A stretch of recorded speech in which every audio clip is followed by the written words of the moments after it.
A lot of times people believe that I am a bot, and I'm not. I'm a real person. I'm really responding. I'm really typing. Join us as we dive into the wild world of government auctions and take you behind the scenes to uncover the cool and unique ways bidders from across America are utilizing the items they've won on Municibid, like an ambulance repurposed into a work truck to a city bus converted into an RV, and so much more. Welcome to the Municibid podcast. Hi, Jackie. Welcome to the Municibid podcast. How are you doing today? I'm doing well, Sophie. Thank you. How are you? Doing fantastic. Very excited to have you on the Municibid podcast. Can you start us off by introducing yourself, telling us a bit about what you do here at Municibid? Sure. So my name is Jackie. I'm the Director of Customer Success here at Municibid. Today is my 8th Municiversary. So I have been working with our bidders and our sellers for 8 years today. A very large portion of my job is to respond to support, whether that be phone call, email, chat. Most of it comes to me, and I help our sellers and our bidders with any issues they have or just any general questions they have. I also do a lot with the listings, checking the listing quality to make sure that all the information bidders would want to know is there, and it's the best pictures and the best pricing. And I also work with all of the selling agencies that contract Municibid to handle payment. So I create invoices and manage all the payments that come in and help the bidders who have a little bit of difficulty with making payment online. Wonderful. Gosh, that's a lot. And big congratulations on your Municiversary. That's very exciting. You're now our longest tenured employee at Municibid. So I am. Yeah. Big congrats. I'm pretty excited about that. Thank you. So since you've been with Municibid for so long, I'm curious what some of the wildest items you've seen up for auction have been over the years. I have seen some pretty interesting things. Two of the things that come to mind right off the bat, actually 3. One of them is Santa's throne. I thought that one was pretty funny when it was listed. It's basically like when you go to see Santa at the mall or something for pictures. It was a big red throne for Santa Claus. We also at one point had a child-sized suit of armor, which I thought was really cool. That was years ago now, but it still sticks in my brain. And I think about 4 or 5 years ago, we had like a 1970-something Volkswagen Beetlebug police car, and that was a pretty cool one too. Yeah, that's pretty neat. I remember seeing that bug, and I was like, this is very interesting looking police car.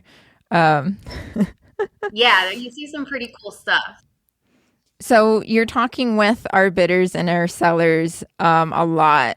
I'm curious, what's the funniest or quirkiest question that you've had come in to support? I can't necessarily think of a funny question, but a few years back, a selling agency, after I don't remember what I helped them with. I helped a selling agency with some issue they had, and they responded that they wanted to buy me a drink the next time I saw them, or if I saw them at a conference. And we ran with it, and we wrote a blog article. It's the only blog article I have ever written. I'm not a writer. It's not a talent of mine, but this one article was about Municibid having beer-worthy customer service. And that sticks to my brain a lot because it was funny how we kind of took that compliment for, hey, wow, you did a great job. Thank you so much. And turned it into, our customer service is so great that you'll want to buy us a drink. That's wonderful. That's really cool. What's a common question that you get in that maybe you'd like to clear up for bidders and sellers coming in to support? One of the most common questions from bidders is asking us what the reserve price is on an item. When you are looking at an item page and you're bidding and there's a reserve, you'll either see it say reserve met or reserve not met. but we don't disclose the actual amount. The reserve price is confidential. So when they ask, the only thing I can really say is, I'm sorry, it's confidential. Even after the auction ends, I still can't disclose the reserve price. If the bid comes in close to it and the seller is happy with it, we will send the bidders an offer for whatever their highest bid was, but we still can't disclose that reserve. And I do see them not only ask me in support, but they also ask it on the listing page. And when they ask the selling agencies, most times the selling agencies come to me and ask, how do we respond to this? Because they understand that it's hidden, but they don't understand if they're allowed to disclose it or not. And I personally don't encourage you to disclose it because it's part of the bidding process to try to meet the reserve. And that's part of competitive bidding, which is, basically the entire basis of how auctions work, whether it be our auction site or any other. Right. And what are some of the other advantages that you're seeing with online auctions versus in-person auctions? One of the best things I think about online auctions is the scope. We are a nationwide auction platform. So bidders literally will come from all over for an item they're really interested in, which gives the selling agency a broader base to market their items to. That's a concern often with selling agencies when their auction ends and they receive the auction report that shows the bidder's name, address, phone number, and all of that information. And they'll see that their winning bidder is from 6 states away. And a lot of times they get concerned thinking the bidder isn't going to follow through, but that's not the case. Many times, because we have the ability to market or broadcast these items nationwide, the items sell for a lot more than they would if it was just an in-person auction, because there's more people interested in it and more people competing for it. I actually just saw this happen on Friday. One of our selling agencies contacted me because he was just so over the moon with how much his tub grinder was selling for. He listed it with a starting price of $2,500 and it sold for $92,100, which blew his mind. That was a great way to end a Friday. And the bidder is coming from a different area than his actual home base. So I think the best thing about it is you have more bidders, which heats up the competition, and the more people who are competing, the higher the bidding is going to go. Wow, that's amazing. Just last week, Jamil was at NGAC conference, and a remark that he's heard there, the NGAC conference is hosted at the Caesars Palace casino, right? So people compare, right, being at a casino and the gambling to the last couple minutes of a Municibid auction. Do you have some stories about the competitive nature of bidders in these auctions? Yeah, I had a bidder tell me that he is legitimately addicted to bidding on Municibid. And I'm sure other types of auctions as well, but he had won a lot of items that he didn't expect to win because he literally could not stop bidding. So the comparison to the casino is very spot on. But really what it comes down to is in the beginning, when they see these items, just a general bidder sees an item like a vehicle, for example, and the starting price is $500, the first bidder who places a bid is placing the bid because it's a great deal. It's a good running car. It's in decent condition for only $500. But then when multiple people get involved in the bidding process, that mindset switches and it's no longer, this is a great deal. Now it's, what's another $100? I want to win. And that's really what drives the bidding up at the end of the day. It's that competitive nature between the bidders and just wanting to win. And that's why a lot of times we see things start with a very low starting price, but sell for 10 times what the starting price was, because it comes down to market value and the competitive nature of bidding. Yeah, it's amazing. I've been impressed too, seeing auctions that keep extending, right, with the bid snipping and go on for hours and hours and hours. And I'm like, oh my gosh, this hasn't ended already. People are still bidding. Yeah, it's very impressive. Those are my favorite to watch. The ones that get really heated up in the last couple minutes and then just keep extending. For anybody who has not previously bid on Municibid and is not aware, in order to prevent software that will snipe the bid in the very last second, we extend auctions by 2 minutes every time a bid is placed in the last 2 minutes of the auction until there are no more bids received. The reason we do this is because there is software out there where if we didn't have the extension, somebody could, in the very last second, get a bid in and steal the auction away. And the biggest basis of Municibid auctions is being fair and transparent to all bidders. So we don't allow that. But that extension, it can get pretty crazy. It could extend once or it could extend 100 times and end up going hours longer than it was supposed to, like you said. So when selling agencies ask for advice on their legal advertisements that they have to do locally, I always tell them to put that the auction ends around 4 p.m. instead of at 4 p.m. on the dot, because a lot of times it won't end at 4 p.m. on the dot. It could be 4:16 p.m. So I always say put auctions starting at 4 o'clock p.m.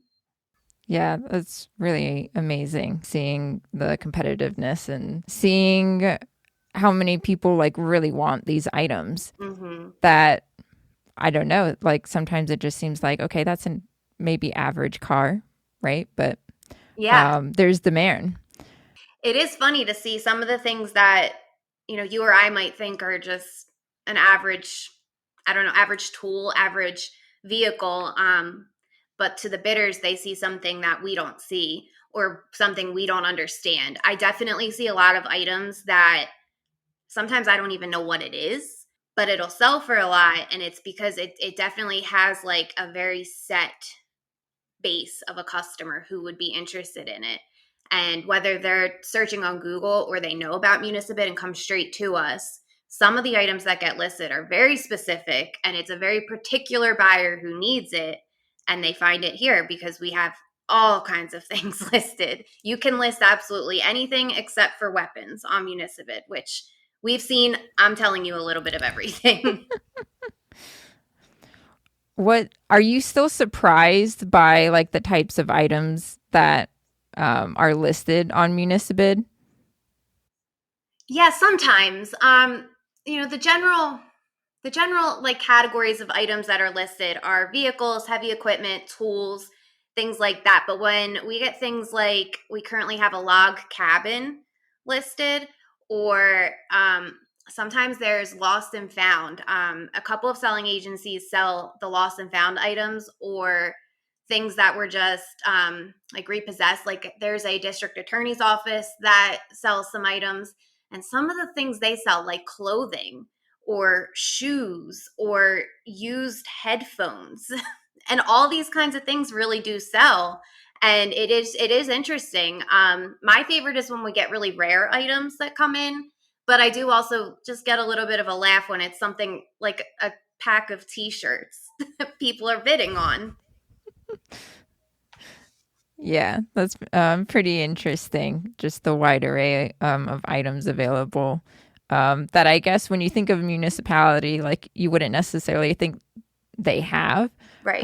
But definitely, things like lost an item and forfeitures, right? Makes sense. It's not the municipality buying and then selling it. Yeah.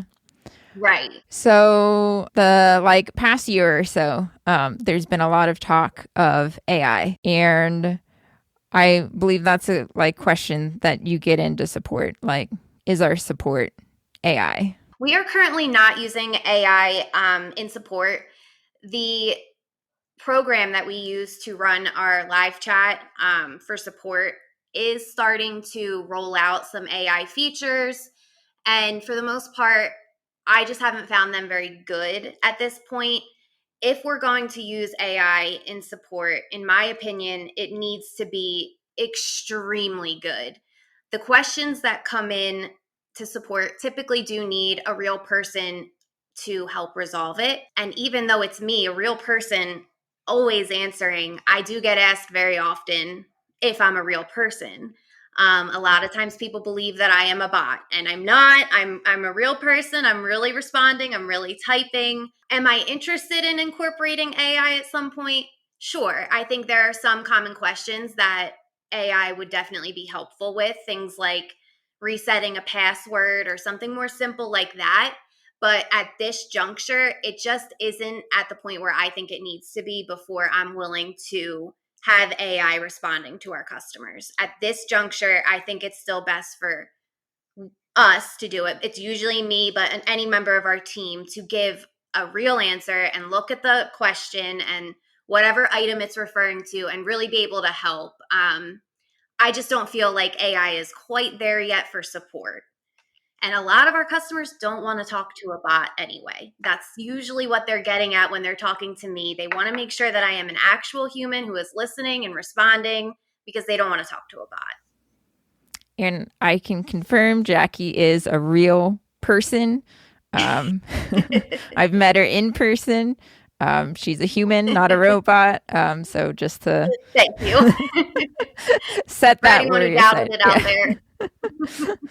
So, looking to the future of Municibid, what are some of your dreams for Municibid for the next 8 years? I would love to see us just continue to grow, continue to bring on more selling agencies and more bidders and see more items listed every day. I have a few ideas up my sleeve for selling agencies to be able to communicate with each other and discuss their auctions. I think there's a lot of benefit to that for us. It's definitely something that just hit the drawing board within like the last week or two.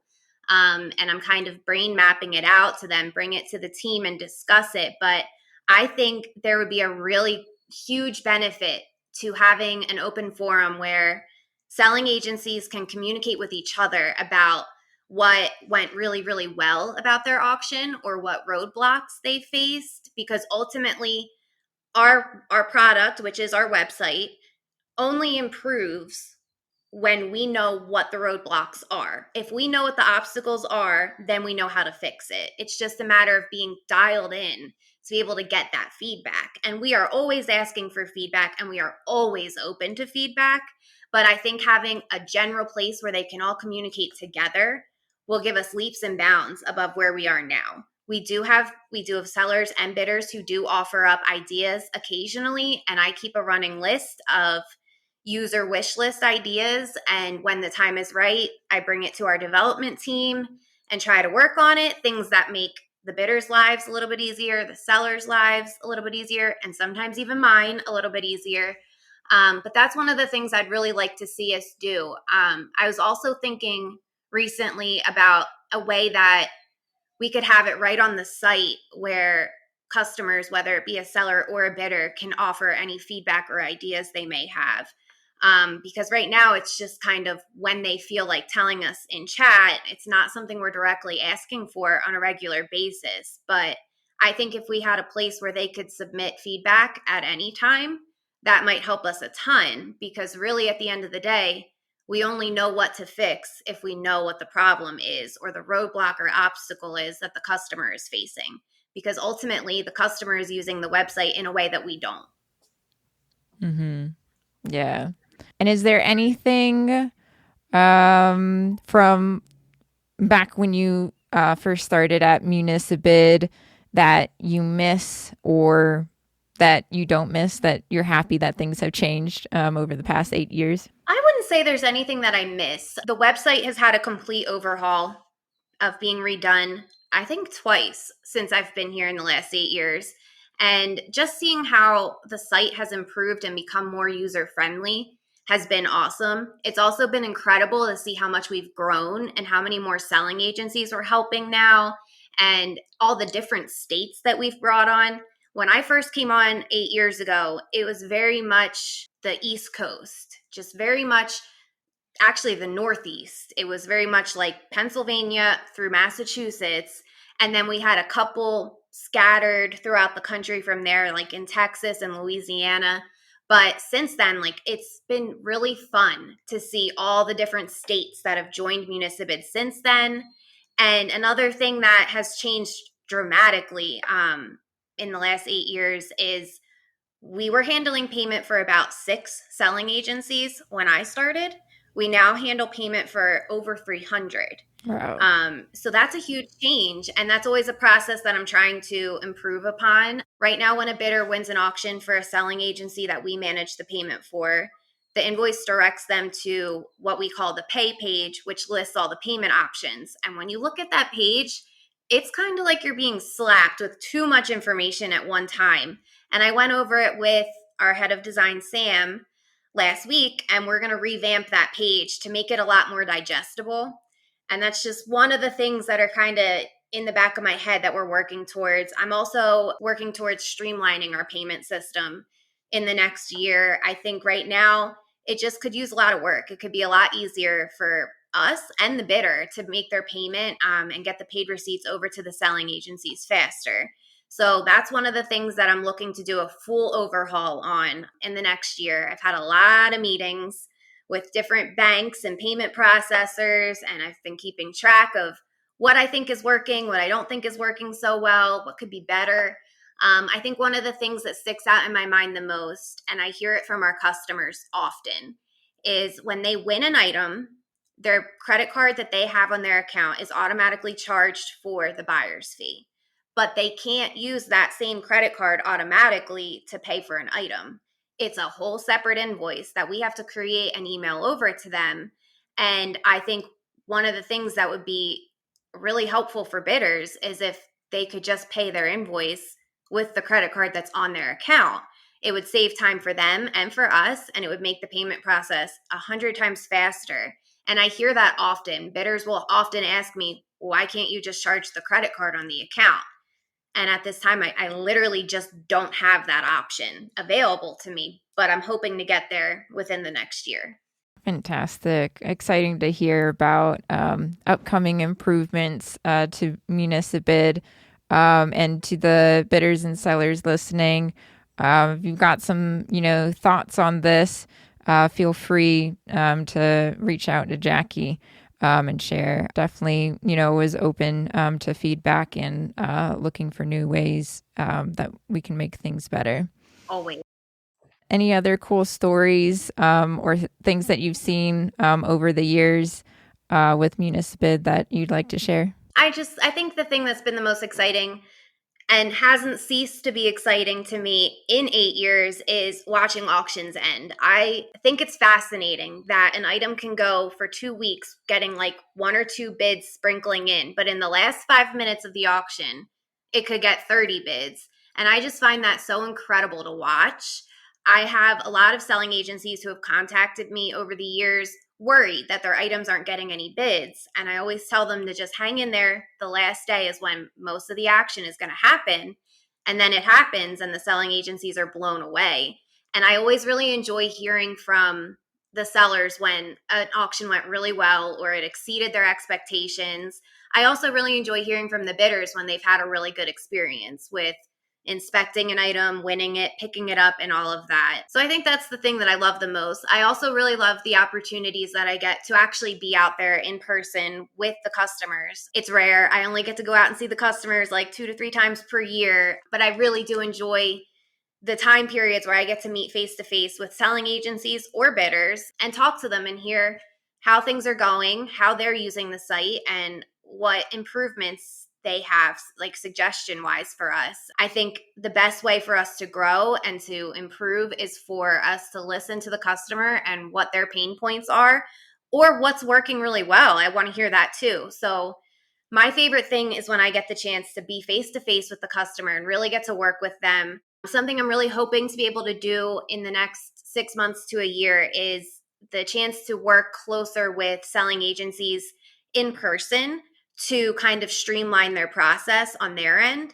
On our end, I know how everything works, but I want to help them with their end with the pickup process because I know it can be frustrating. I know that sometimes bidders are a little slow to respond, and I know the paperwork and all of that kind of stuff can get just a lot and frustrating and just too much to deal with. But I'd love to be able to dive in and help them to streamline on their end so that from beginning to close, the auction is seamless and easy. That's really the end goal at the end of the day, is to make sure that selling your surplus with Municibid is an easy process. Plus, it brings in as much money as we could possibly help bring in to go back into the municipalities and improving the towns. Wonderful. And I think that's a great point to highlight too, is that 100% of the proceeds from all the auctions go right back to the sellers. So these auctions are having an impact in local communities, municipal departments. And it's awesome when we get to hear that too. It's awesome when we have the opportunity to hear from the selling agencies what the funds that they raised with their auctions on Municibid went into fixing. I think I've heard like once or twice some of the improvements with like a local park or something, and how they improved it because they got $50,000 more than they thought they would on a particular backhoe or something. And I just think it's really cool when we get the opportunity to hear what the impact our auction site has made for them. Because ultimately, this was a fantastic idea that our CEO and founder, Greg, came up with almost 18 years ago. We celebrate 18 years of being a company this month, and it's just been incredible to see what an impact Municibid has made for the selling agencies and the bidders, because a lot of the bidders are buying for their businesses.